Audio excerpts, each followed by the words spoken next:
오늘의 이야기 5번째, 일탈에 관한 거야. 일탈.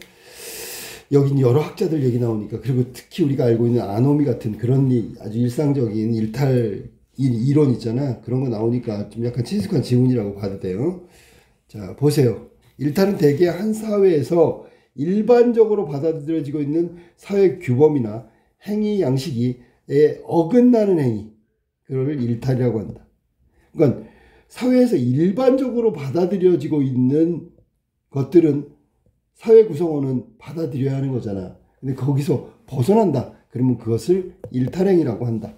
그런데 어디까지를 일탈로 볼 것인가 하는 점은 분명하지 않다. 그러니까 그 한계는 명확하지 않다. 동일한 행위라도 사회적 규범이나 행위 양식에 따라 일탈로 여겨질 수도 있고 아닐 수도 있어. 그러니까 일탈이라는 게 딱 어떤 행동이 일탈이라고 규정하기 어렵다. 그리고 사회마다 다르고요. 개인 차이도 있어. 알았니? 자, 일탈 가운데서 법에 따라 공식적으로 국가가 강제적으로 가해지는 행위를 범죄라고 한다. 그러면 여기서 일탈은 법을 위반한 거네. 그지? 여기서 위에 말한 사회 규범을, 그 사회 규범 중에 법을 위반했어. 어긋나는 행동이 법이라는 사회 규범을 어긋났어. 그러면 그거는 범죄라고 얘기한 거고, 범죄에 관한 규정 역시 가변적이다. 딱 정해진 게 아니라는 거야. 일탈을 설명하기 위한 초기의 시도들은 주로 생물학적 이론에 근거했대. 초기에는. 일탈 중에서 특히 범죄와 관련하여 설명한 것들이 많았다. 그러니까 초기에는 생물학적인 이론에 근거해서 일탈 이퀄 범죄 이렇게 생각을 했다는 거야. 근데 위에 보면은 가변적이라고 얘기했잖아. 그러니까 일률적으로 무조건 일탈이라고 규정하기 어렵다고, 이게 지금 현재잖아. 그러니까 초기에는 그냥 일탈 범죄 이렇게 되는 거야. 더그데일은 가계도 연구를 통해 유전인자, 이게 바로 앞에서 말한 생물학적 이론이 되겠지, 그지? 밝혀 범죄 성향을 설명했어. 그러면 범죄인의 자식은 무조건 범죄인이네, 뭐 이런 거야. 그 다음에 롬브로소, 더그데일, 롬브로소, 두개골 모양에 따라 범죄요. 두개골 모양, 그러면 이건 뇌잖아, 뇌. 역시 생물학적 이론에 근거했다. 이러한 연구들은 인과관계가 불분명하고, 당연하지, 사례가 불충분하여 오늘날에 거의 받아들여지고 있지 않다. 재미난 얘기가 뭐냐면, 이 생물학적 이론 근거로 해서 여자하고 남자하고의 지능의 차이도 여기서부터 시작된 거야. 뇌가 크면 남성이 더 크니까 더 능력이 있다, 지적 능력. 근데 왜 깨졌어? 그럼 코끼리, 고래는 인간보다 더 큰데 왜 걔네들은 우리보다 똑똑하지가 못할까? 아, 틀렸구나. 이렇게 되는 거야.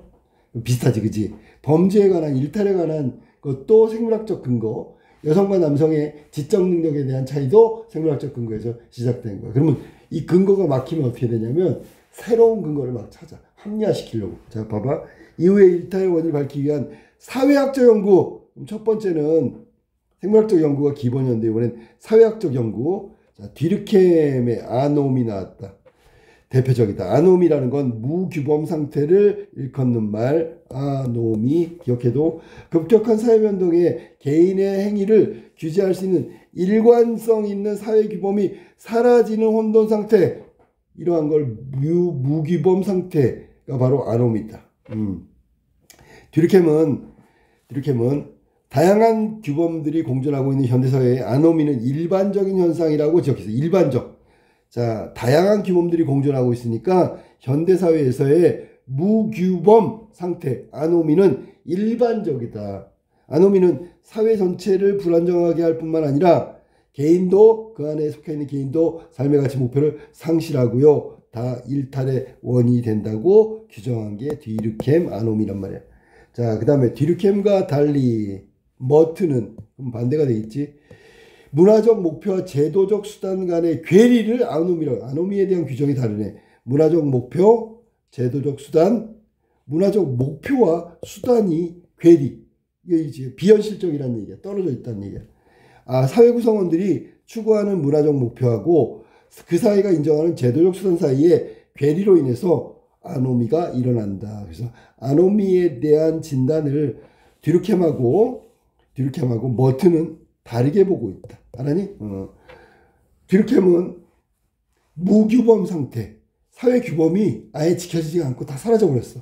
그런데 이 듀르켐하고 달리 머튼은 왜 아노미가 일어나냐면 개개인의 목표가 있잖아.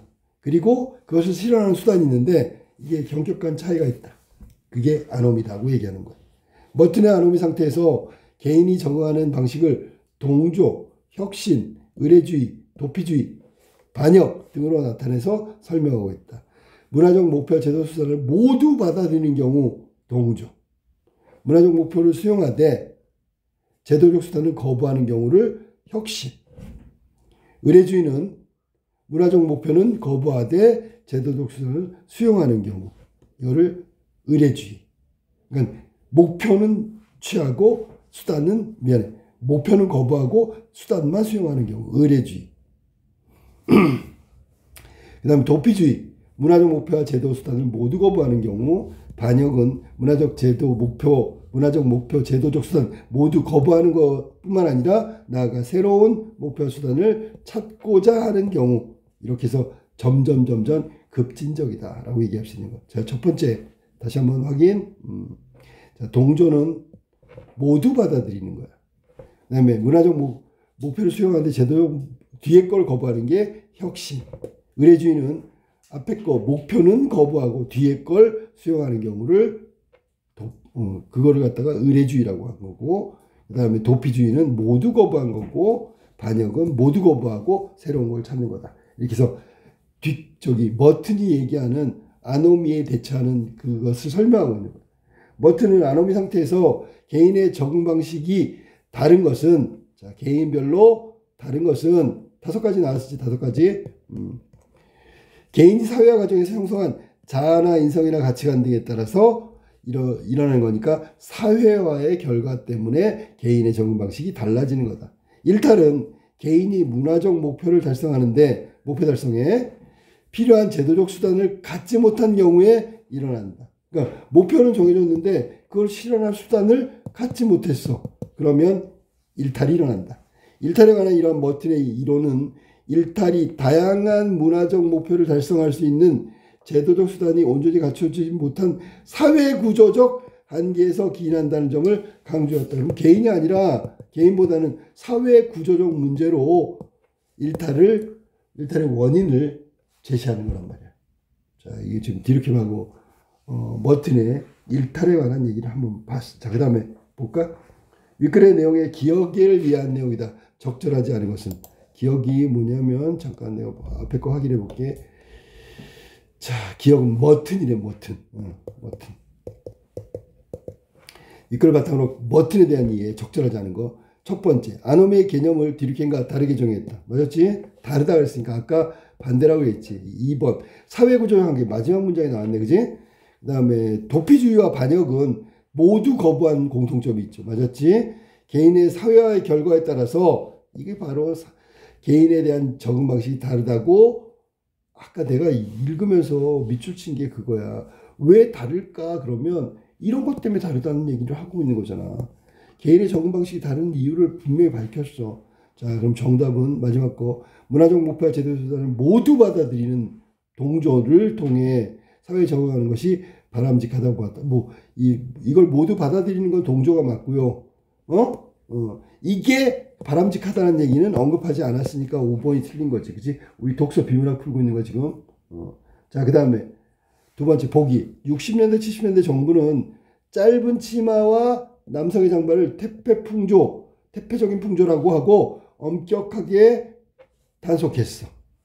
경찰은 자를 들고 다니면서 짧은 치마 입은 여성을 길이를 쟀고요. 이때 단속 기준은 무릎이 20cm, 남성의 장발 단속 기준은 성별을 구별할 수 없을 정도의 긴 머리, 옆머리가 귀를 덮거나 뒤쪽 머리카락이 옷깃을 덮는 경우, 이러면 장발, 단속에 적발되면 대부분 경찰서로 가고, 지금은 짧은 치마를 입거나 머리가 길다는 이유로 경찰서에 연행되는 일은 일어나지 않고 있지요.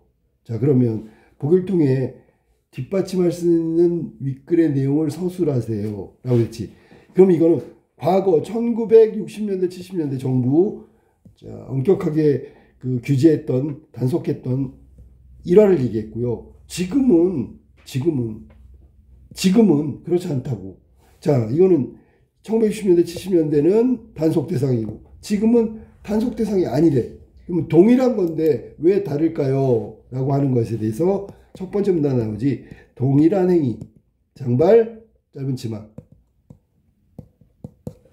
그런데 1970년대 사회규범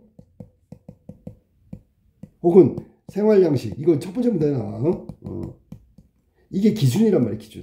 이 기준으로 보면 일탈이 되는 게 일탈이라고 볼 수도 있고요. 아니면 범죄로도 규정될 수 있어. 알았니? 혹은 규정되지 않을 수도 있다. 이걸 정리하면 이렇게 돼.